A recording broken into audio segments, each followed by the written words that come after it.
Bonjour tout le monde, bienvenue à un autre épisode de Business Fuel, un podcast où on a des conversations enrichissantes qui vont vous permettre d'alimenter votre esprit et votre cerveau et où on invite des personnes de la communauté pour partager leur chemin de vie. Aujourd'hui, j'ai un invité d'honneur, Olivier Luamba, un Congolais canadien, artiste multidisciplinaire. Dans cet épisode, on parle vraiment de beaucoup de choses. On parle des différentes difficultés qu'il a eues dans sa vie, comment il a traversé ça. On parle comment il s'est ancré justement dans l'art, comment il a commencé. On parle du terrain de basket au Parc Saint-Laurent, si vous l'avez vu. Alors, c'est vraiment un épisode à ne pas manquer. Tune in. What's good, my guy? What it do, broski? Yo, shout out à l'équipe de Brain Needs Fuel, man. C'est un honneur pour moi d'être ici. Je suis vraiment content. Puis, yo, Yes. je suis excité, man. C'est un podcast. Moi, j'ai une conversation avec mon panel. On prend ça relax. Yeah, non, pour de vrai, c'est vraiment quelque chose que j'attendais de faire, justement. Je t'avais reach out, j'ai dit, oh, faut qu'on fasse ça. Mais pour commencer, parle-nous un peu d'où tu viens, si où tu as grandi, et c'est un peu comment ton parcours, justement, artistique a commencé. For sure. Comme on l'a dit, mon nom, c'est Olivier, 25 ans. D'origine congolaise, c'est important de le dire. Yes. Pour le reste, mon parcours, oui, c'est sûr, je suis artiste, mais je vous mentirais pas que j'ai pas toujours été artiste. J'ai grandi dans le quartier Rosemont, qui est quand même un quartier assez athlétique et artistique, où est-ce que les deux mondes cohabitent très, très bien ensemble. Puis toute ma vie, en fait, j'ai toujours été un athlète. Ce qui est très ironique, c'est que mon père était artiste, puis ma mère était prof. Mais moi, je voulais rien savoir de l'art. J'étais comme, OK. Même si j'avais un certain bagage qui m'amenait, je touchais pas vraiment à ça. Moi, c'était juste le sport. Fait que j'ai fait l'athlétisme, le basket. C'était vraiment ma vocation, je dirais, d'un bas âge. Mais j'ai vraiment commencé à rentrer de manière compétitive plutôt à l'âge de 11 ans jusqu'à mes 18 ans. Fait que T'as joué secondaire, cégep ou... Ouais, j'ai commencé même dans le programme de mini. J'ai commencé à Parc Extension, en fait. J'ai fait un an là-bas. Tout de suite après, je suis parti à Jeanne-Mance, à mon école secondaire. Shout out au Dragon. You feel me. Puis justement, j'étais en train de mélanger entre les deux programmes. C'était Jeanne-Mance et Parc-Ex. Mais tu sais, avant, quand tu jouais civil et scolaire, c'était difficile. Puis en plus de ça, c'est quand t'as une mère congolaise qui est comme, OK, ça, il n'y a pas le basket. Le basket, c'est seulement le divertissement. Tu penses seulement à l'école. C'était difficile. Fait que j'ai juste choisi le programme de Jeanne-Mance parce que j'étais déjà à l'école. Puis rendu collégial, j'avais essayé de commencer à Champlain. Puis juste drastiquement, en fait, ma carrière a pris un plot twist. Je me suis blessé. Première année, fracture de la cheville. Deuxième année, accident d'auto. Fait que les docteurs ont fait comme, tu sais quoi, le basket, c'est fini. Mais en parallèle de ça, il faut dire que j'ai quand même toujours eu une passion pour tout ce qui était artistique. Mais de toutes les autres formes. J'ai quand même dansé. Je danse depuis l'âge de 3 ans, en fait. C'est ma grande sœur qui m'a appris. Rumba, tout ça. Ah non, la rumba congolaise, ça, c'est les roulements des hanches dès la naissance. Mais oui, c'est sûr, des danses congolaises, veux pas. J'ai fait du hip-hop, j'ai fait du breakdance, j'ai fait du crump. J'ai même des bases de salsa, bachata, comme j'ai eu des cours, genre. Fait que tu sais, l'art a quand même eu une présence dans ma vie, fait que soit par la danse, j'ai même fait de la poésie, il fut un temps. Fait que sur Internet, oui, je vous révèle beaucoup d'affaires. J'ai fait de la poésie. Il y a des gens qui vont apprendre des choses. Non, les gens qui vont être saisis. Même un temps, j'ai rappé, j'ai produit de la musique. Puis tout ça, c'était même avant que je rentre de manière compétitive au basket. Fait que de l'âge de 3 ans jusqu'à 10 ans, ça a toujours été ça. Mais dans ma tête, c'était pas de l'art. J'étais juste un kid qui avait du fun, en fait. Non, c'est crazy. Puis même, tu parles de danse. Moi, je me rappelle, je regardais les films, là, comment t'appelles... Yo, Stomp the Yard, You Got Served. Après, j'essaie de faire les mêmes moves, mais le rythme est là, mais pas comme ça. C'était un vibe. Même le film Step Up. Je me rappelle, là, au primaire, j'étais avec mes gars. Dans l'eau, là, quand il dansait. Dans l'eau, quand il pleuvait. Ma mère, on rentre à la maison, il pleut. Donc, you feel me? So, non, c'était un vibe. C'est un vibe. Yeah. Mais tu as touché un peu, tu as dit justement, ton père, c'était un artiste, ta mère est professeure. J'aimerais savoir un peu, est-ce que tu as dit ça, pour toi, c'est quelque chose qui est venu un peu naturellement sous différentes formes, l'art. Est-ce que c'est quelque chose que tu as toujours vu que tu avais une passion dedans ou c'est juste comme tu savais que tu avais un talent inné et c'est ça qui t'a poussé un peu à shifter ta carrière plus dans ce domaine-là? C'est une excellente question que tu me poses. Pour le reste, je pense même pas, je dirais que j'avais un talent dedans. Parce que j'avais même pas une conscience, en fait, que c'était de l'art. Pour ma tête, dans ma tête, comme enfant, j'étais juste... Tu sais, c'est comme aller jouer dehors, mais un jeu différent et des règles plus spécifiques. Puis je te mentirais pas, tu sais, qu'avec l'art, tout ce qui est surtout l'art visuel, ce que je fais présentement, tu sais, avec les chaussures, les vêtements, accessoires, des tableaux, tu sais, j'avais un love-hate relationship avec ça. Tout simplement parce que, tu sais, j'ai perdu mon père en bas âge. J'ai perdu mon père à l'âge de 4 ans, si je me trompe pas. Puis ça a quand même été lourd pour la famille. Tu sais, mon père, lui, qui est artiste, qui faisait des masques d'argile des tribus africaines, et puis il voyageait un peu partout dans le monde. Ça faisait en sorte que, tu sais, l'art, oui, avait sa place dans la maison, mais ça venait avec un certain sentiment de deuil. Donc, c'est lourd. Puis, tu sais, dans les familles congolaises, tu sais, le deuil, c'est un sentiment qui est très lourd, qui pèse beaucoup. Puis, des fois, tu sais, c'est comme on essaie de rester fort. Ça fait revivre cette émotion-là, ces choses-là. C'est ça. Donc, c'est un peu difficile de devoir mettre ça en dessous du tapis. Donc, moi, c'est mon éducation a toujours été de, tu sais, mettre l'art un peu comme quelque chose en dessous du tapis parce que c'était associé au décès de mon père.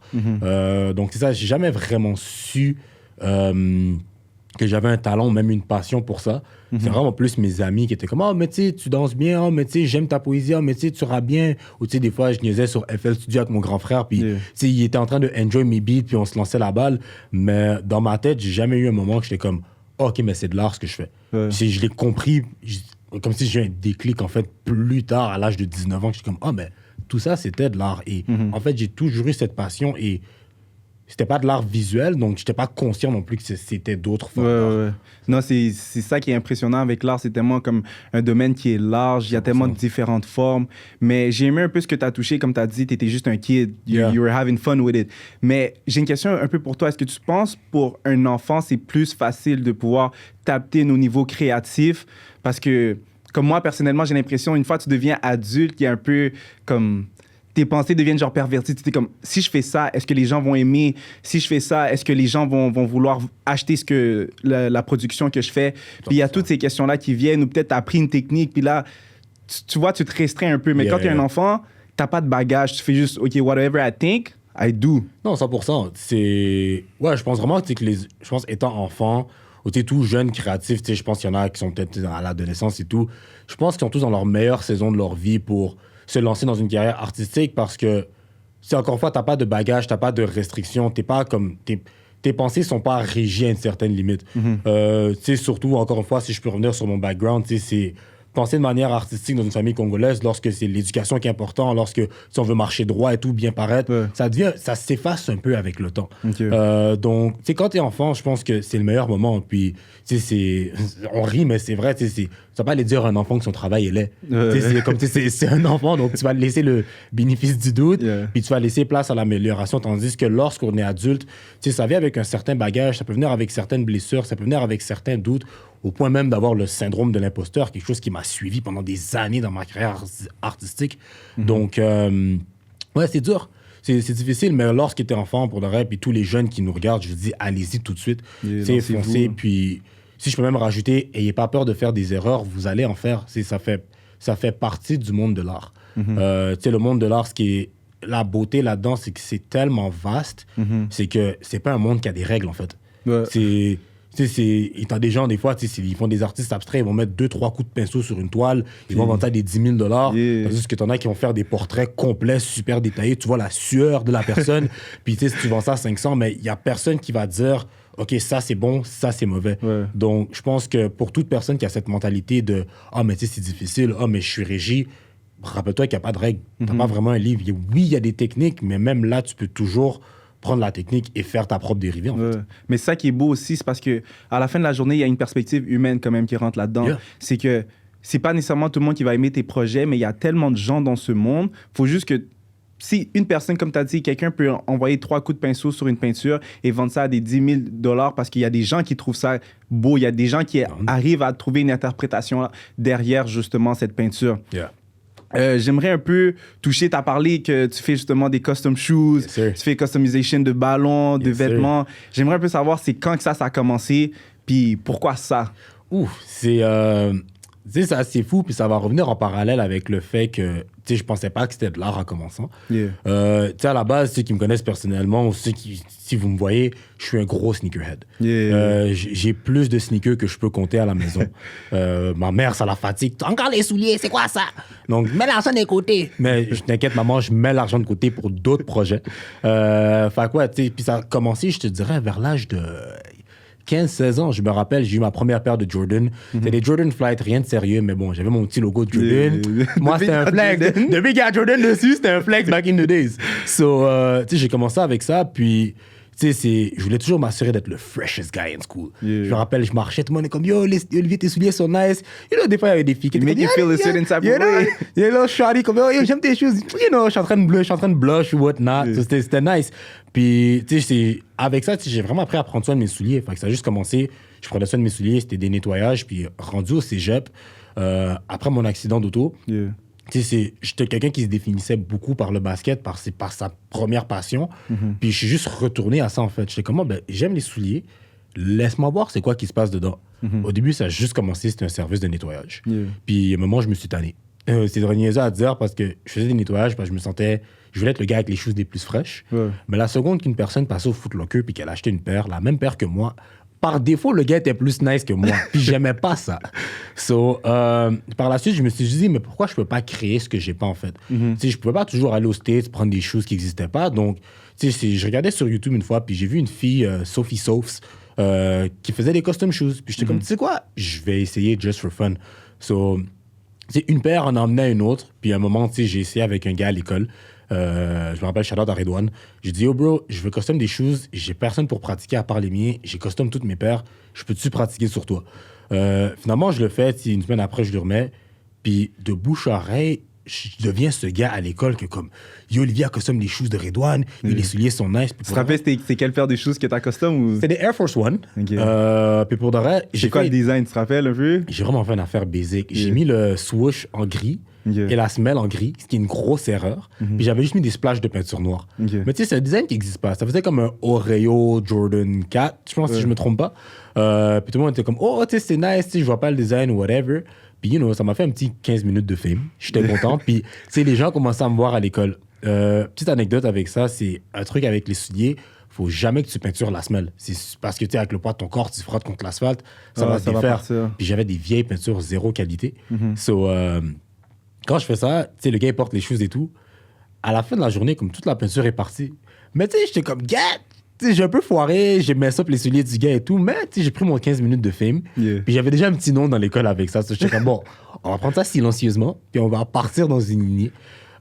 Pourquoi ça a commencé comme ça? Puis si je peux faire un fast-forward, j'avais eu un premier athlète professionnel, je pense que c'était 2018, si je me trompe pas. J'avais pas de studio, j'avais rien du tout, mais j'ai shoot mon shot, puis il y a un magasin au centre-ville qui s'appelle City Styles. Je suis parti voir le gérant, je suis comme, yo, bro, tu sais, je sais que t'as des vêtements comme super épiques, toutes ces affaires-là. Tu penserais quoi d'avoir un service de nettoyage et de custom de shoes?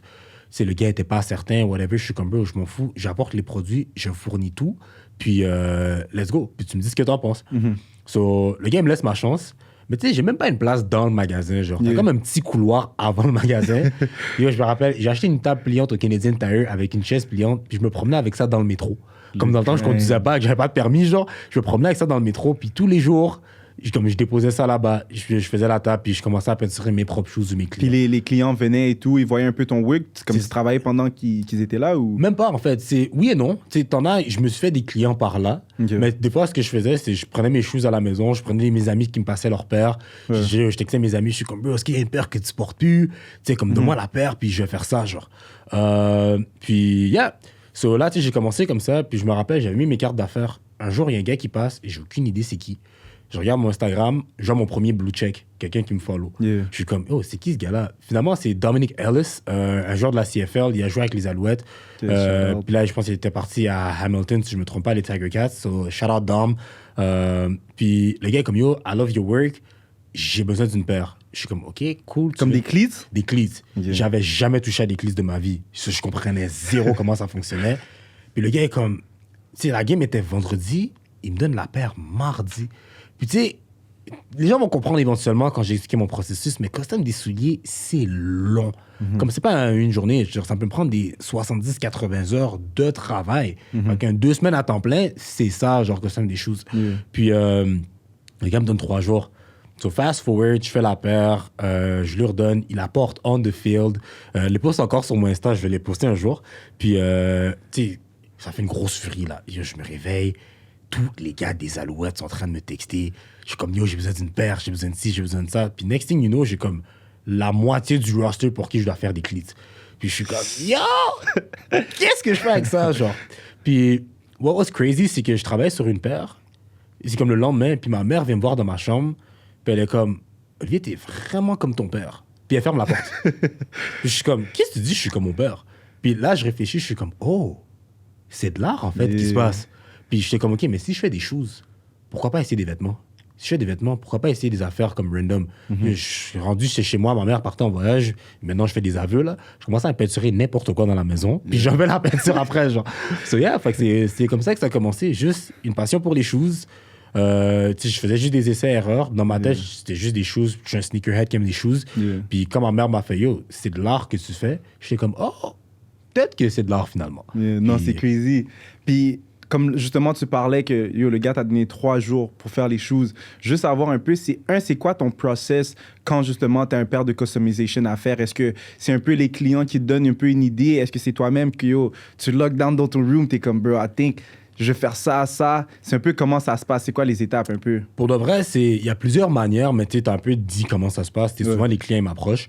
Puis ils me disent, écoute, j'ai telle paire sur laquelle je veux peinturer. Je demande à ce que les clients provide la paire, juste pour éviter des complications au niveau des pointures et tout. Puis des fois, ils vont me dire, écoute, j'ai un design, je veux exactement ça, copier-coller. Moi, juste pour garder le respect des autres œuvres ou des autres artistes, je mets toujours mon propre twist. Juste pour les droits d'auteur et tout, parce que des fois, quand quelqu'un fait du plagiat sur ton travail, c'est un peu whack. So, just out of respect, je suis comme, oui, mais je modifie X, Y, Z choses. Sinon, des fois, les gens, ils me demandent juste carte blanche. Ils me disent, OK, soit ils aiment mon style, ou soit c'est comme, je te donne carte blanche, mais je te donne 2-3 guidelines, puis débrouille-toi. Fait à partir ça, c'est plus tough, genre? C'est tellement tough, man. Parce que, tu sais, quand j'ai une image, comme, OK, je peux faire un processus, mais, tu sais, des fois, mon cerveau n'est pas toujours en train de penser comme à, tu sais, genre le projet d'une personne, parce que je travaille sur 6 autres projets. Fait je suis comme, OK, comment je m'arrête?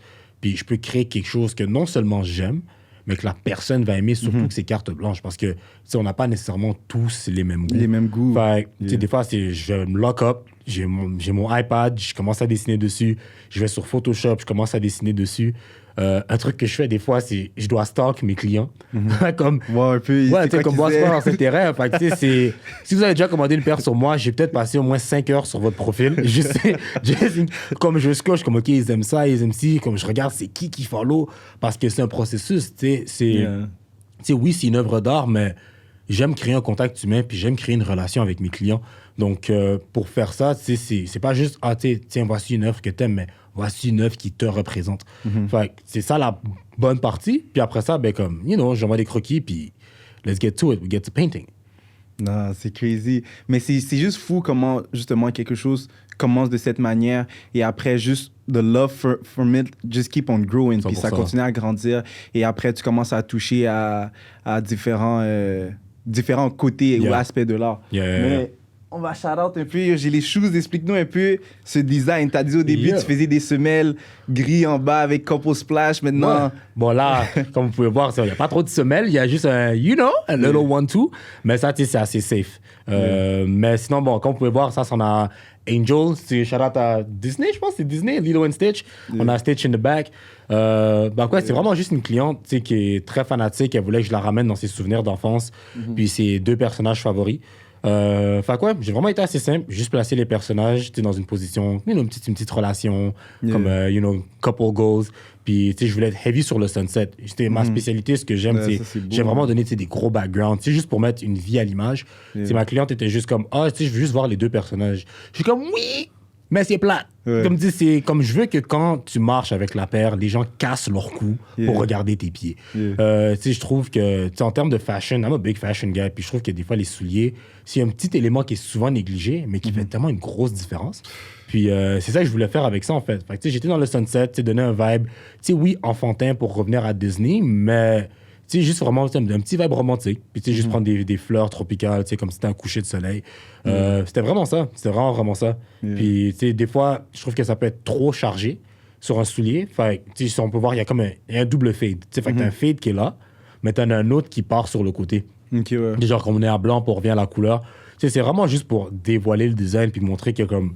une certaine continuité, mais que le focus, c'est ici. Mais tu dirais que c'est tes favorite shoes à design, des Air Force One? J'ai l'impression comme c'est comme un blank canvas, c'est comme un tableau blanc, puis tu peux vraiment tout faire. Est-ce que c'est ça ta favorite pair à customize ou t'en as une autre? Pour de vrai, là, avant, j'adorais les Air Force, mais je te mentirais pas que j'en ai trop fait au cours des années. C'est autant que j'aime, c'est un classique, tout le monde adore des Air Force. Qui n'a pas une paire de Air Force dans son garde-robe? Si t'as pas de paire de Air Force, va en acheter une, s'il te plaît. Mais pour de vrai, je suis tombé en amour avec les cleats. Beaucoup les cleats. Si on parle en termes de souliers, je pense que c'est un différent type de canvas. Je trouve que c'est beaucoup plus smooth, il y a moins de relief. Mais hors de ça, je pense que j'ai appris à développer un amour à custom, tout ce qui est autre qui est des souliers. Comme je suis un gros fan de jacket, c'est vraiment faire pas juste des souliers, mais créer des outfits au complet, custom. C'est dans mon temps, quand j'ai du temps, je prends mes pantalons, je commence à peinturer dessus. C'est juste pour donner des effets. Mais ouais, si je peux dire les choses, je suis un gros fan des cleats. C'est différent. Je trouve que c'est un nouveau marché qui n'est pas assez exploré dans le monde des custom sneakers. Je connais pas beaucoup d'artistes qui font ça. Puis, mais c'est beau, man. C'est un vibe, c'est différent. Puis quand tu es sur le field, tu sais, comme, imagine, je pense que tu as joué au basket comme moi. Genre, imagine, t'es sur le terrain. C'est comme tu veux les freshest kicks. C'est comme dans le temps qu'il y avait les Hyper Dunk. Mais là, imagine, t'as des Hyper Dunk custom. Fait que non seulement t'es fonctionnel, mais tu sais, tu kills le game. Ouais, tout le monde regarde les shoes. Like, everybody remembers that. Ces shoes-là sont fly. Justement, je pense que rajouter cet aspect-là au monde du sport, c'est comme mélanger les deux mondes que j'avais avant. Fait que, j'ai pas eu la chance de faire beaucoup de souliers de basket, mais les cleats, j'en fais en plus finir. Fait que, je pense que pour l'instant, c'est mon favori. OK. Même là, on voit derrière one of your art of work. Ça, c'est quoi? C'est un skateboard ou c'est... Ouais. Non, c'est un skateboard. C'est, encore une fois, je suis quelqu'un qui est très inspiré par ses souvenirs d'enfance. Fait que, comme on peut voir, ça, c'est Dragon Ball, c'est Broly. Tu es un fan d'animé? 100%, man. 100%. Anime is life. C'est depuis que je suis petit. Mon grand frère m'a initié. Lui, c'est très Dragon Ball, Yu-Gi-Oh! Ma grande sœur était dans Sailor Moon. Puis après ça, c'est quand Naruto, Bleach ont commencé à sortir, c'est mon autre sœur. Fait on est tous une famille d'animés, genre. C'est vraiment ça qui a fait mon enfance. C'est animé, cartoons. Puis c'est ce qui me permet de garder mon esprit créatif. C'est comme on parlait tantôt, genre quand c'est plus facile pour être un enfant de commencer à être un artiste et tout. Je pense que pour moi, c'est un peu ça que je veux garder comme mentalité. Oui, je fais de l'art, mais à la fin de la journée, dans ma tête, je suis en train de jouer. J'ai juste du plaisir dans ce que je fais. Puis quoi de mieux que de garder ce feeling de jouer que de rester dans mes souvenirs d'enfance. Fait que c'est vraiment ça qui inspire tout. Fait que le skateboard, c'est Broly. Actually, il s'allume dans le noir. Je sais ce que j'aurais voulu montrer. Ouais. Il s'allume dans le noir. On va mettre des vidéos. Non, c'est pour ça. For sure. Mais ça, c'est juste un projet personnel. Un peu comme je te dis, j'avais fait des shoes, j'ai fait des cleats, j'ai fait des vestes. Puis je suis comme, qu'est-ce que j'ai pas custom dans la vie? Puis j'étais comme, pourquoi pas un skateboard? C'est dans le coin où j'ai grandi, il y avait beaucoup de skaters dans Rosemont. À l'école secondaire Père Marquette, il y avait un gros skatepark. Moi, je traînais souvent là pour jouer au basket, mais je me suis fait ami avec les skaters. J'avais une phase un peu de skater ou quoi que ce soit, mais c'est comme... Moi, ça fonctionne pas à l'équilibre, là, c'est chaud. Pour le reste, c'était rough. Puis j'ai toujours me rappeler, joke à part, là, quand même, mes amis, comme Olivier, tu sais que t'es black? Comme, t'as jamais vu un black qui fait du skate? Je suis comme, je laisse-moi être le premier. Ça m'a un peu démotivé, mais j'ai toujours eu une passion pour ça. Fait je suis comme, tu sais quoi, laisse-moi juste reprendre une de mes passions, un de mes souvenirs d'enfance, puis juste les ramener dessus. Fait que c'est vraiment ce qui a inspiré ça. Puis, comme je peux vous dire, quand quelque chose qui prend du temps, c'est un projet, si je me trompe pas, ça a pris plus de 100 heures de travail. Non, mais tu vois les details, là, comme c'est crazy. Ouais, fait que c'est 100 heures de travail. Je me rappelle, c'était des nuits blanches dans mon studio d'art. Ma mère m'appelle, comme tu rentres quand à la maison? Je suis comme, ça va me prendre 3 jours ouvrables avant d'arriver. Comme on parlait comme un business, limite on s'envoyait des courriels. Yeah. Fait que, that's that. C'est ça, tu as parlé un peu comment les animes t'ont inspiré, le basket t'a inspiré. J'aimerais savoir, est-ce qu'au niveau genre artistique, est-ce qu'il y a certains artistes que toi t'ont inspiré, t'ont motivé à faire ce que tu fais, ou même au niveau de la vie en général, s'il y a certaines personnes qui te donnent un peu un guideline au niveau de ce que tu as envie de produire et tout? Pour le vrai, au niveau artistique, il y a un artiste en ligne sur lequel je suis tombé, que je suis depuis des années, puis je suis un fan, il s'appelle 100. Je pense que c'est un gars du Michigan. Puis, tu sais, c'est les couleurs vivifiantes, puis vraiment essayer de peinturer n'importe quoi. J'ai beaucoup pris ça de lui.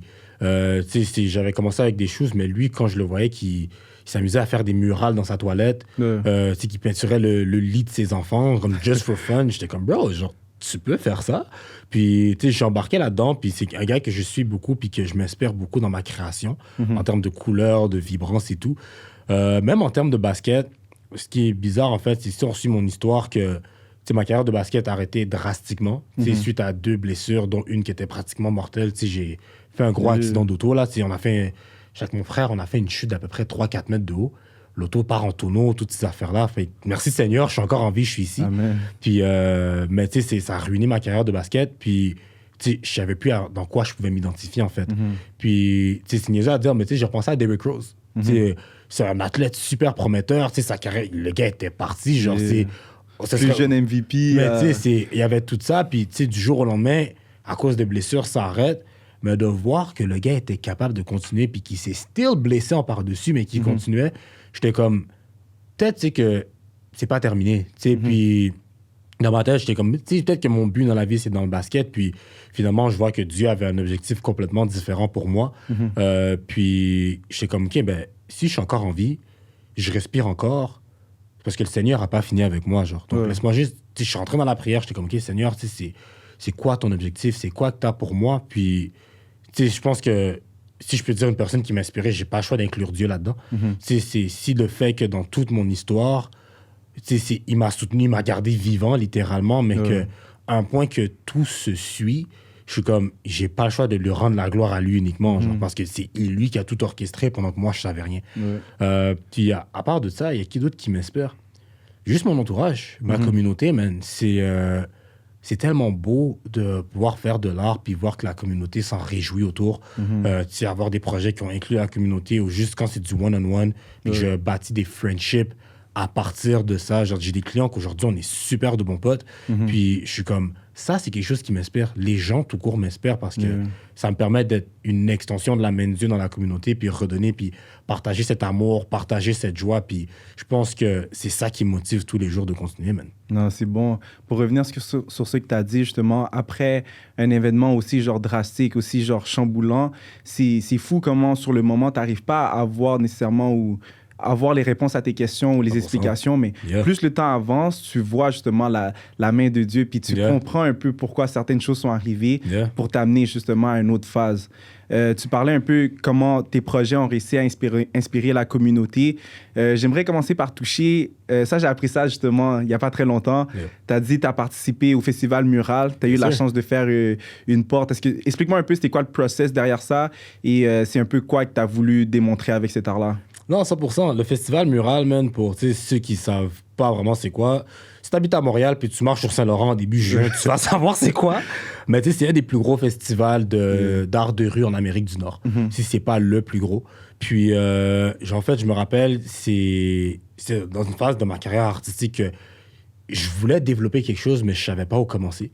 Puis encore une fois, c'est quand tu vois que Dieu qui est à l'œuvre de tout puis qui contrôle tout, c'est lui qui ouvre les portes. Il y avait un des membres du staff de Mural qui est ami en fait avec ma grande sœur. Puis ma sœur lui a montré ce que je faisais, puis et tout ça. Puis il était comme, son travail est nice. Puis en fait, je reçois juste un appel. Ma sœur est comme, je me rappelle, c'est 10 jours avant le festival. Ma sœur est comme, Olivier, tu connais le Festival Mural? Je suis comme, ben oui, comme qui connaît pas ça, genre. Elle dit, est-ce que tu veux participer? J'ai quelqu'un qui peut t'offrir une place. Là, moi, dans ma tête, je suis comme, c'est sûr, c'est une fraude. On est en train de me mentir. C'est comme Mural. Parce que faut comprendre que c'est un festival que les artistes, en moyenne, sont choisis plus d'1 an à l'avance. Fait que 10 jours à l'avance, j'ai une porte qui s'ouvre pour moi. Encore une fois, c'est juste Dieu qui peut faire ça. Puis je donne mon oui. Puis finalement, c'est vraiment un petit projet. C'est juste découvrir les artistes locaux. On était live sur Saint-Laurent en face des bars en plein milieu des clubs. Il y a de la musique qui joue, tout ça. C'est comme tout le monde en train de passer. Puis toi, tu fais juste peinturer. Puis elle me donne le contrat. Puis je suis comme, OK, cool. Puis pour le reste, c'est vraiment un premier rêve qui devenait réalité. C'est vraiment de sentir, oui, c'est nice de faire des paires pour les gens, mais commencer à faire de l'art qui reste dans la rue, puis que les gens passent, puis qu'ils voient, puis que tu te fais un nom pour toi-même, c'est comme, that's so dope. Puis, puis je me suis dit, tu sais quoi, I'm gonna go all in. C'est après les discussions que j'avais avec ma mère que j'étais dans les traces de mon père, toutes ces affaires-là. Parce que mon père était quand même un grand artiste. Il voyageait partout dans le monde. Il y a des expositions au Brésil, à New York, à Boston. Mais ça, c'est des trucs que j'ai découverts après son décès. Genre, j'étais comme, you know what, je suis le fils d'un grand artiste. Laisse-moi rendre hommage à mon père. Fait que j'ai fait une œuvre qui était inspiré des masses de tribus africaines que mon père faisait. Puis comme je suis un enfant qui était beaucoup devant la télé, puis qui aimait toujours les cartoons, whatever, j'ai comme fait... Je sais pas si tu te rappelles les barres de couleurs, genre ça existait dans le temps, là, genre quand la télé était finie. Fait que j'ai fait ça, puis j'ai fait un masque africain qui a comme glitch, puis ça se sépare en deux. Puis c'est vraiment pour représenter comme si cette relation que j'avais avec l'art, que si j'ai toujours cherché à m'en séparer, mais qu'à la fin de la journée, ça me rappelle, puis que c'était inspiré par mon père. Puis what's crazy, c'est que le festival mural terminait la journée de la fête des pères. Wow. J'étais comme, oh, OK, comme, ça tombe bien comment le calendrier est fait et tout. Enfin, j'étais comme, tu sais, non seulement, tu sais, je lui rends hommage, mais tu sais, le jour de la fête des pères, je suis comme, you know what, j'ai pas eu le temps d'avoir une longue relation avec toi. Tu sais, je t'ai perdu à l'âge de 4 ans, mais tu sais, the legacy goes on. Puis c'est... Mais est-ce que l'émotion vient même pendant que tu es en train de faire, genre, la peinture, genre, parce que c'est quelque chose qui te rappelle des moments que tu as vécu dans ton enfance et tout? Tu sais, ouais, 100%. C'est sûr que l'émotion vient. Sur le coup, tu sais, c'est... Parce qu'être artiste, c'est pas une affaire qui est cute, là. Tu sais, comme tu sues, tu pues, comme t'as pas le temps de te laver, comme surtout tu peintures dehors. Je me rappelle, il fait chaud ou il fait froid. Il faisait 30 degrés un jour, puis il faisait comme 5 degrés le lendemain. Puis toi, t'es dehors, t'es dans tout ça. Genre, fait, je veux pas l'émotion, mais je vais toujours me rappeler, tu sais, c'est quand j'ai terminé l'œuvre, j'ai pris un step back, puis je suis juste parti à pleurer, en fait.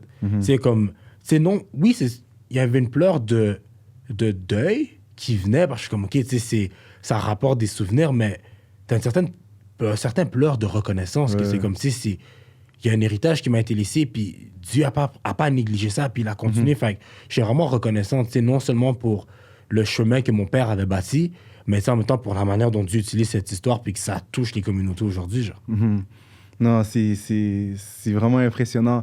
Mais là, j'aimerais rentrer dans un hot topic. C'est vraiment quelque chose que ça a été trending au cours des derniers mois, au cours des dernières semaines, sur les réseaux, un peu partout. Tu vois où j'en viens? Non, for sure. Alors, justement, avec Canada Basketball, Bucket and Borders, la fondation Maison d'Or, l'arrondissement de Montréal, tu as été l'artiste qui a été justement privilégié de faire la rénovation de 2 parcs de 2 terrains de basket au Parc Saint-Laurent. Alors, explique-moi, quand tu as appris la nouvelle, c'était quoi tes émotions? Comment tu as pris ça? Et c'est quoi le long processus derrière toute la planification juste à temps que le terrain soit dévoilé? Non, for sure. Ça sonne assez fou qu'en parler aujourd'hui, même quelques semaines après, ça a toujours l'air irréel pour moi. Quand j'ai appris la nouvelle, je vais toujours me rappeler... j'ai reçu un appel de Justin, shout out to Justin, de Buckets and Borders. Juste pour me dire, Olivier, c'est toi l'artiste qui est sélectionné. Il y a eu tellement de sentiments qui sont rentrés. Je pense que c'est sûr qu'il y a eu un relief, mais de plusieurs formes. Parce que c'est sûr qu'il y a un stress qui vient avec, parce que le processus était long, dont je vais en parler plus tard. Mais juste en tant qu'artiste, de savoir que comme un des plus gros projets pour lesquels tu priais, pour lesquels tu avais écrit, puis que tu parlais avec tes amis, se réalise, tu sais, c'est fou, genre. Comme c'est vraiment, vraiment fou. So, je me rappelle, il me le dit, on est sur FaceTime, tu sais, je pense que c'était à Winnipeg dans ce temps-là, je suis dans mon studio à Montréal, puis je suis comme en train genre de fidget avec mes doigts, je suis comme, yo, je suis trop excité, mais je peux pas crier sur la caméra. Pendant j'étais vraiment, vraiment excité, vraiment reconnaissant, puis... Man, en tant qu'artiste, je pense que beaucoup d'artistes qui écoutent peuvent relate, que ce soit musicaux ou même des danseurs. Il y a souvent, on arrive à un point dans notre carrière qu'on rencontre des roadblocks. Puis qu'on est comme, tu sais, qu'est-ce qui se passe avec ma carrière? Je suis plus certain, comme il n'y a plus autant de mouvements que je pense. Est-ce que c'est fait pour moi? Tu sais, c'est genre, est-ce que j'aime vraiment ce que je fais? Tu sais, c'est comme... Des fois, t'aimes l'art, puis des fois, c'est le stress qui te fait réaliser comme, OK, ben t'as pas de commande, t'as rien, t'es mieux d'aimer sa live, sinon il n'y a rien qui se passe. Puis tu pries, puis tu pleures, puis t'as des nuits que tu dors pas parce que tu cherches un breakthrough, en fait, pas un échappatoire, mais comme une ouverture. Puis c'est ça le sentiment que j'ai reçu à ce moment-là. J'étais comme, OK, ma carrière est pas finie. Comme, il y a quelque chose, puis non seulement il y a quelque chose, mais c'est quand même des grandes choses. C'est pas tous les jours que tu travailles avec Basketball Canada. C'est pas tous les jours que tu travailles avec la Maison d'Or puis que tu vois Lugansdor lui-même en personne. Fait que c'est... Non, man, c'est une grosse reconnaissance puis une grosse bénédiction, man, que quand j'y repense aujourd'hui, j'ai même des chills, là, que quand j'ai reçu la nouvelle, en fait. Non, c'est fou. Je me rappelle, on était parti bruncher. Tu nous as annoncé la nouvelle. Tu as dit, oh, OK, on ne peut pas trop parler, mais ça va venir in the upcoming weeks. Yes, sir. J'étais comme, wow. Comme tu as dit, tu as joué au basket, tu as joué à PX quand tu étais jeune. Je ne sais pas si tu as eu la chance de jouer avec Lugens ou pas, mais tu vois, juste voir que, comme tu as dit, le basket, ça a pris tellement une grosse partie de ta vie, mais là, pouvoir redonner à la communauté, participer à la rénovation de 2 terrains de basket, que 100%. Des milliers de jeunes vont jouer dessus, c'est un legacy qui va traverser les années, les époques. Là. Non, 100%. Tu sais, c'est un peu ça. Tu sais, je pense que tous les joueurs, quand on joue au basket, on a toujours eu nos hoop dreams. Tu sais, on veut se rendre dans les grandes ligues, puis toutes ces affaires-là. Puis ça a fait mal. Tu sais, si je peux revenir à mon histoire que je me suis blessé, ça a fait mal que j'avais plus ça, genre. Puis, tu sais, c'est comme un point que je suis passé par une dépression pendant un bout que personne n'était au courant. Je savais plus quoi faire de ma vie, j'avais plus de définition comme vraiment. Ton identité. Ben, c'est ça, je savais plus dans quoi me retrouver. Puis de voir que mes hoop dreams existent encore, mais juste sous une autre passerelle. Tu sais, que mes hoop dreams sont encore là, mais genre, tu sais, de manière différente. Tu sais, c'est I still made it to the big leagues. Puis non seulement I made it to the big leagues, mais je l'ai pas fait pour moi. Tu sais, je l'ai fait pour les autres. Puis je suis comme, OK, genre, ce rêve de redonner à la communauté, c'est insane. C'est juste, je repensais quand je peinturais, tu sais, j'avais mes meilleurs amis qui étaient venus, qui m'aidaient à peinturer, qui me posaient des questions. Il y en a même qui m'apportaient littéralement à manger, puis qui étaient comme, tu sais, Olivier, genre, on te pousse là-dedans, puis comme on est avec toi. Fait tu sais, des fois, c'était beau de voir que, tu sais, j'ai ouvert des portes à plusieurs personnes. J'ai donné l'opportunité à mes amis de connaître c'est quoi ma réalité. Puis juste revoir la communauté après jouer dessus, je suis comme, yo, I made it to the big league. Tu sais, c'est en toute humilité, tu sais, je veux dire ça, mais je suis comme, yo, les gens jouent sur mon court, man. Les gens sont sur mon court. So, c'est mon design. T'sais, oui, c'est sûr, il y a des collaborations, mais, you know, c'est moi l'artiste. Puis c'est beau, man, de voir ça, puis de voir les jeunes. Puis, tu sais, j'entendais beaucoup de témoignages. Tu sais, j'ai une fille, tu sais, elle était au secondaire, justement. Tu sais, quand on parlait des jeunes, tu sais, c'est une artiste, elle savait pas nécessairement où s'en aller avec sa carrière, mais elle dit, de voir un jeune noir faire ça, tu sais, puis c'est beau dans la communauté, tu sais, c'est à Montréal-Nord, tu sais, c'est beau, mais ça me permet de voir que tout est possible. Tu sais, c'est genre, tu sais, quand la Bible explique, tu sais, c'est que tout est possible à celui qui croit, mais comme, tu sais, j'ai été capable de voir ce verset-là prendre vie dans quelqu'un, puis non, c'était moi, cette extension de la Bible pour une personne, genre, fait que c'est, tu sais, j'étais un peu ému quand elle en parlait, ou tu sais, juste voir les enfants qui étaient comme, ah, mais tu sais, le terrain était pas qu'il était pas très beau avant, mais tu sais, qu'ils cherchaient quelque chose d'autre, puis de voir la communauté, c'est comme, tu sais, que, tu sais, je vais pas se mentir, tu sais, quand on écoute les nouvelles, tu sais, Montréal-Nord a pas nécessairement la meilleure réputation, mais de voir que c'est un quartier qui est respecté maintenant, genre, c'est comme, yo, c'est, tu sais, c'est fou, genre. Tu sais, c'est le petit gars qui fait des souliers dans sa pièce, puis comme de savoir que, tu sais, j'ai laissé un aussi gros legacy dans la communauté, c'est comme, it's crazy. Non, pour vrai, gros shout-out pour ça. Pour vrai. J'ai pas encore vu le court, so, yo, je dois aller. On a même pas un one-on-one, là, yo. Shout-out, yo, si vous regardez la vidéo, puis vous jouez au basket, puis il y a des commentaires, mettez des commentaires. Je vais faire des 5 contre 5, des one-on-one. Je crase tout le monde. Bon. Yo, you heard it from him. You heard it from me. Camera 1, camera 2, y'all heard it from me. OK? I'm expecting y'all on the court. Mais tu vois, comme un projet comme ça, je sais pas nécessairement, justement, ça a pris combien de temps. J'aimerais, que tu m'expliques un peu, ça prend combien de temps, justement, ce projet-là. Et aussi, en tant qu'artiste, je sais que ça peut être difficile de tomber dans le piège du perfectionnement. Tu vois, des fois, c'est une bonne chose, ça motive à vouloir faire un travail qui va vraiment être beau, être bien, mais en même temps, des fois, ça peut te bloquer t'as ton pinceau, puis t'es comme, yo, il manque quelque chose, il faut que je rajoute quelque chose. Alors, j'aimerais, savoir, ça prend combien de temps, ce processus-là, de faire les courts, et aussi de savoir comment ne pas tomber dans le piège du perfectionnisme.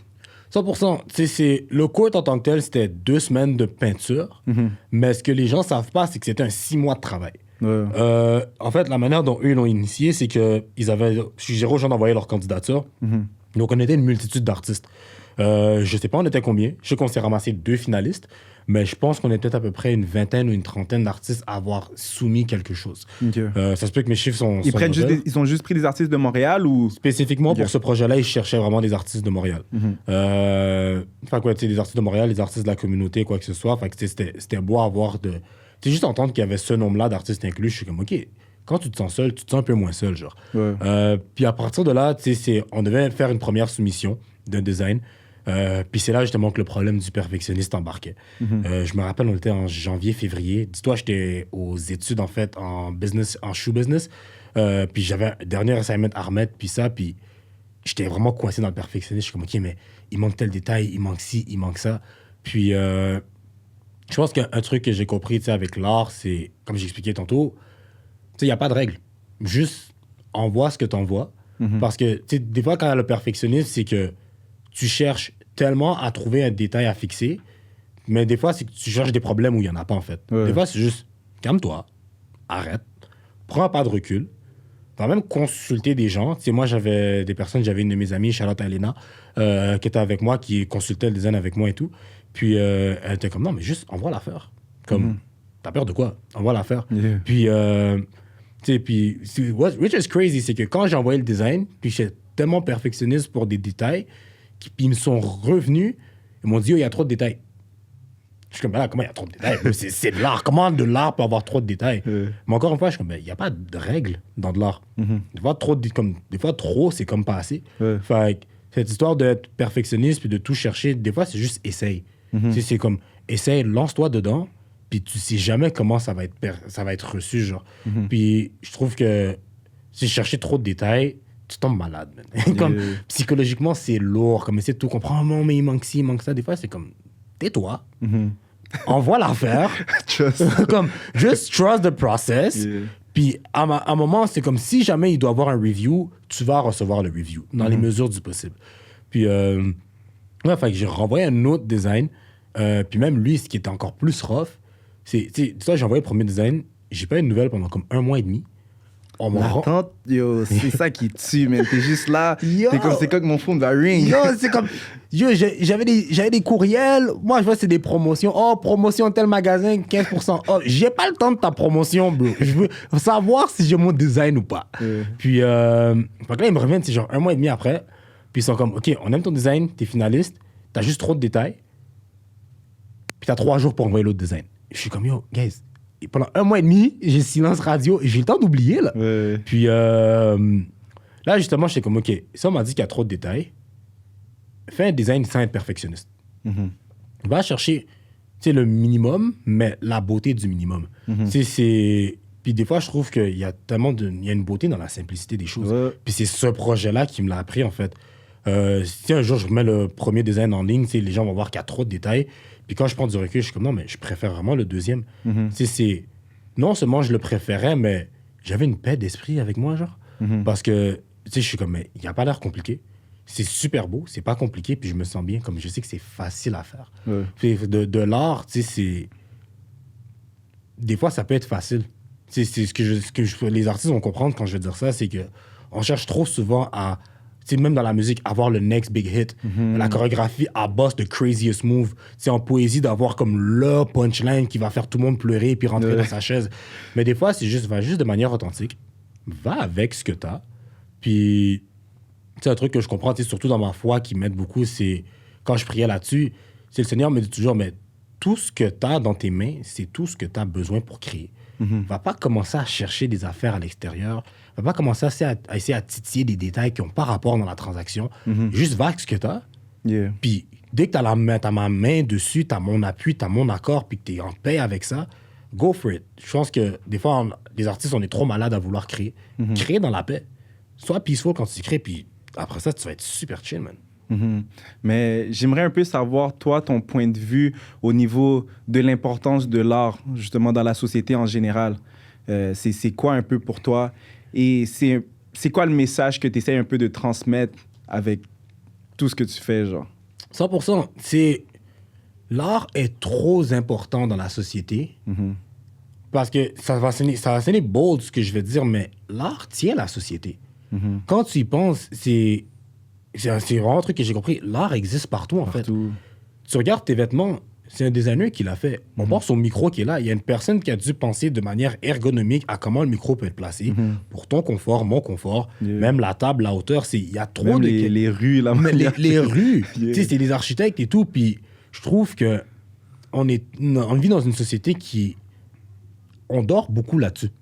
Dans le sens que, oui, on est conscient, mais on donne pas la reconnaissance parce que juste quand tu penses à l'immeuble dans lequel on est, quelqu'un a dû designer ça. Il est peut-être pas appelé artiste, mais c'est une forme d'art. Donc, je pense que quand quelque chose devient trop t'es tellement habitué à voir ça partout, maintenant ton œil le remarque plus dans tout. C'est exactement ça. Puis je pense que c'est ce qui se passe avec l'art. Fait que si c'est pas quelque chose de visuel en tant que tel, c'est juste très overlook. Mais je trouve que l'art visuel, c'est comme si au bas de l'échelle de l'art, en fait, c'est quelque chose de très général. Je me trouve dans une place. Je trouve que je suis à un stade qui est très général. Puis quand tu as des spécifications, tu réalises à quel point c'est important. Puis je pense que moi, le message que j'essaie de transmettre avec mon art, c'est que, tu sais, il y a des carrières là-dedans. Je pense que c'est surtout du background d'où on vient. Tu sais, c'est surtout, tu sais, des familles immigrantes, soit t'es ingénieur, soit t'es docteur, ou comme soit t'es avocat, comme il faut comme choix, là. Mais ça, c'est comme t'es très comme limité dans ce que tu peux faire. Mais des fois, je suis comme non, tu sais, si je veux être un membre fonctionnel de la société, il y a d'autres carrières qui se passent. C'est moi au début, j'étais très axé sur le sport, mais j'étais comme il y a tellement de portes qui se sont ouvertes à moi avec l'art. Tu sais, juste ce terrain de basket-là m'a ouvert d'autres portes. On me demande de faire d'autres terrains, on me demande de voyager. Puis tu sais, oui, il y a une beauté qui est apportée à ça, mais à la fin de la journée, c'est un terrain de basket. Il y a une fonctionnalité derrière ça. C'est un besoin pour que les gens qui veulent pratiquer un sport le fassent dans une tranquillité, genre. Puis c'est vraiment ça que je veux faire, en fait, avec l'art. Toucher les communautés, surtout les communautés noires, surtout les parents. Les parents, vous m'entendez? Je veux vous toucher. Parce que, tu sais, c'est vraiment leur faire comprendre que l'art, c'est la vie, en fait. C'est le monde régi autour de ça, puis c'est tellement facile d'être overlooked. Puis même juste dans les minorités, en fait, c'est que la communauté noire, c'est soit on a des grosses carrières promettantes, soit comme on est des athlètes très prometteurs, mais j'entends pas beaucoup parler d'artistes noirs. J'en connais quelques-uns avec qui je suis ami, mais je peux compter ça sur mes doigts. Là. Fait que je suis comme... Tu sais, comme tous ceux qui ont le même rêve que moi, tous ceux qui veulent être artistes, peu importe c'est quoi la forme que tu veux, je m'en fous. Juste sache que tu peux avoir une carrière là-dedans, puis ça vaut la peine d'essayer. Je suis le petit gars qui était dans sa chambre, je suis un petit gars de Rosemont, je suis pas le biggest guy, là. Je suis tout petit, je fais 5 pieds 10, guys. So, faut savoir qu'un petit gars comme ça, qui peut être facilement overlook, peut avoir des plateformes comme ça. Je sais que n'importe qui peut avoir ça. Man. C'est comme briser les stigmas, briser les barrières qu'il y a, justement. Comme tu as dit, dans la communauté noire, souvent... comme on a grandi ou peut-être les speeches qu'on a entendus, on peut se limiter justement dans les choses qu'on peut accomplir. 100%. Mais voir, comme tu as dit, comment tu as motivé la jeune fille qui est venue voir que c'est possible d'être un artiste quand même à un haut niveau, ça motive. Puis tu l'as dit au début du podcast, tu as 25 ans. Comme ta carrière est loin d'être terminée. Là. Non, ça, c'est vraiment impressionnant. Pour chiffre un peu, je sais, une fois tu m'avais parlé, tu avais fait justement un fashion show. Comme je veux que tu m'expliques un peu, c'était quoi le thème de ce fashion show-là et un peu comment ça s'est passé, quoi. En fait, le fashion show, c'était un art show, plutôt, que j'avais fait. Ouais, c'est mon premier art show que j'avais fait. Je l'ai fait en février dernier. 2024. C'est moi puis 5 autres artistes, en fait. 5 autres artistes noirs de disciplines complètement différentes. Moi, je suis dans les chaussures, puis je suis personnalisé. Tout ce qui existe, je le peinture. Tu sais, t'avais Akeen, aussi connu sous le nom de Yarn Art Guy. Lui, il prend de la laine puis il fait des tableaux avec ça. T'as Crush Kid, un artiste chrétien qui, lui, va mélanger des versets bibliques dans ses toiles, super réaliste. T'avais Sadie, une autre artiste multidisciplinaire, super colorful. Puis il y avait Wendy. En fait, on voulait justement mettre cette image de l'art noir existe.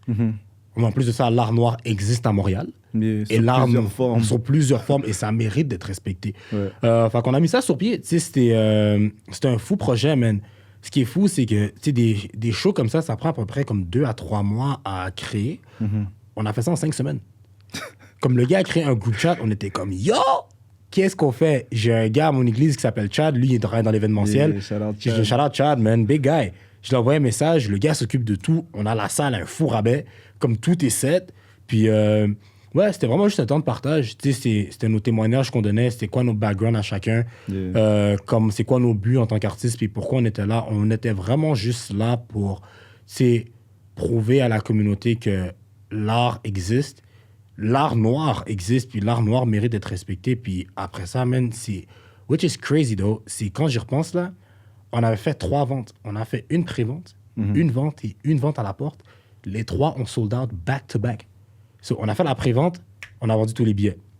On remet la vente, ça book tout. Comme on a dû rouvrir la vente, ça a booké. Puis il y avait un line-up devant la porte. Là. Puis c'était en février, là. Il faisait pas chaud. Puis les gens étaient là, mais c'était beau de voir la communauté être là pour supporter, oui, les amis, famille et quoi, mais comme des témoignages, puis des gens qui avaient des carrières artistiques qui étaient comme, mais tu sais, comment je peux avancer ça et tout, puis qui regardent 5 jeunes qui leur ressemblent, 5 jeunes noirs qui sont comme, OK, si vous le faites, je vais le faire aussi. Puis plus février, Black History Month. Yeah, on top of that, Black History Month, c'est comme, on l'a fait la dernière semaine, tu sais quoi, on va bien clôturer ça, et fermer, puis ça fait un bruit, man. Ça fait un certain bruit dans la ville. Je me rappelle, la salle devait accueillir maximum 60 personnes. Yeah. Même là, avec nos matériels, ça descendait à une quarantaine. Il y avait plus de 125 personnes qui ont show up. Oh. Comme on était pactés, là, comme les gens suaient, comme on dirait que c'était un club, là, rendu là, comme c'était fou. Mais yeah, c'est... shout out to the crew, man. Shout out to the crew de Crowns. Puis, non, c'était un fou moment, man. Non, c'est crazy. Pour de vrai, je sais qu'il y avait tes followers, justement, qui t'avaient posé certaines questions sur Instagram, un peu pour en apprendre un peu plus sur toi. Yeah. Alors, j'aimerais juste te demander, justement, ces questions-là qu'ils t'ont demandé. For sure. Comme t'es un grand sportif, beaucoup de gens se demandent, on voit tes bras un peu gonflés. Arrête. On aimerait savoir, c'est combien tu benches? C'est quoi les exercices? Il y a combien je bench? Je sens tellement qu'on va m'insulter quand je vais dire ça. Je vais dire une vérité, guys. Je bench pas. Oh yeah? Je bench pas. Je suis un gros fan de calisthenics, en fait. J'ai l'impression que c'est comme le go-to exercise. Comme tout le monde parle de bench. Tu vas dans le gym, juste, it makes you feel good about yourself. Yeah, for real. Comme tu sais, j'ai essayé. Pour de vrai, j'ai trop peur, man. Yeah. Comme, j'ai juste trop peur que comme je perds le contrôle, je m'étouffe avec la barre. J'ai vu trop de vidéos. J'ai pas le temps. Fait que moi, je suis un gars, je me limite au push-up, man. Yeah. Comme j'ai un long workout comme juste de push-up qui dure comme après une dizaine de minutes. Fait que imagine faire des push-ups pendant 10 minutes, comme non-stop. C'est ça que je fais. Mais si je bench... Bon, ben écoutez, guys, va falloir qu'on se trouve dans un gym. Hein. So, mettez-moi votre horaire, on va aller au gym ensemble. Puis vous allez découvrir pour vous-même. Yeah. So, les gens veulent savoir aussi, t'as dit que t'es un sneakerhead. Ils veulent savoir c'est quoi ta paire de shoes préférée. Ouf.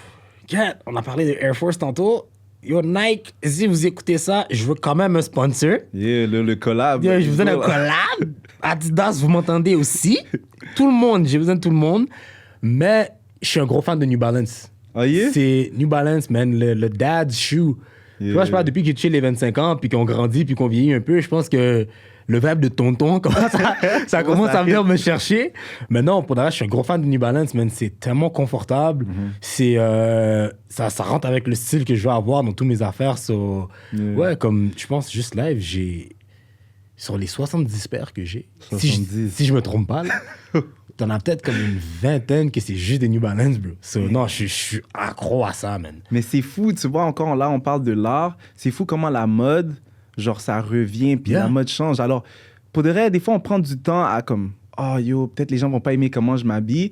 Mais la plupart des gens, pour de vrai, on va pas se mentir, pas ils ont pas de goût, mais ils aiment les choses parce que le monde l'aime. 100%. Tout le monde l'aime. Tout le monde s'habille comme ça, maintenant je vais m'habiller comme ça. 100%. So, même si quelqu'un hate sur toi, même cette personne-là, c'est pas nécessairement c'est quoi son style. Il fait juste suivre tout le monde comment s'habille. Exactement. Puis je pense que c'est pour ça que j'aime les New Balance aussi, parce que quand je portais des New Balance puis j'ai commencé, tout le monde était comme yo, qu'est-ce que tu portes, man? T'as pas des jeans? Yo, les gens étaient comme yo, les Jordan 4, les Jordan everything. Moi, j'étais comme yo, oublie Jordan là. Jordan, je veux still un sponsor.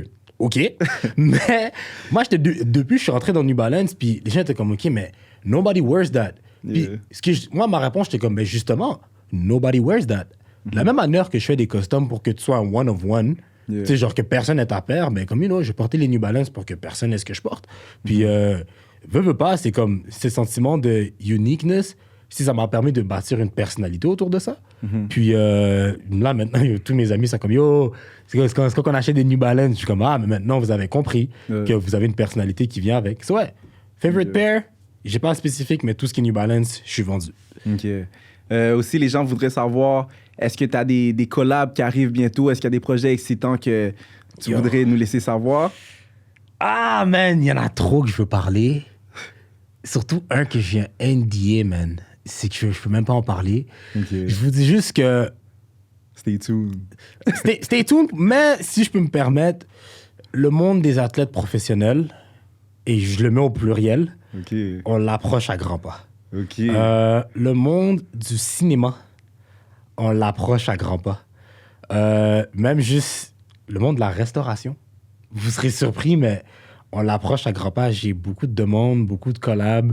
Le monde de la musique aussi. C'est un point que, tu sais, merci Seigneur, j'ai cette grâce maintenant de faire ça que je peux cherry pick. Il y en a à qui je dis oui, il y en a à qui je dis non.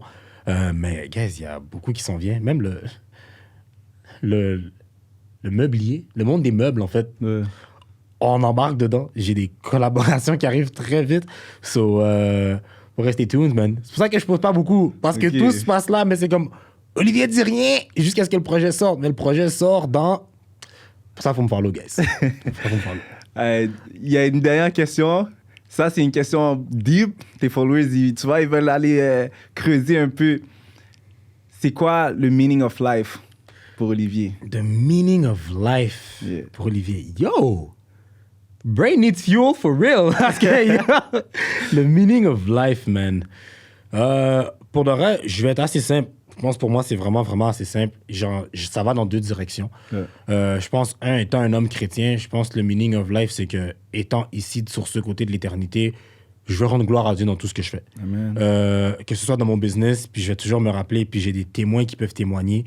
Une prière que j'ai faite, c'est « Seigneur, si mon business commence à me glorifier moi, avant qu'il te glorifie toi, détruis-le. » Puis, parce que c'est trop facile de prendre le fame puis de monter.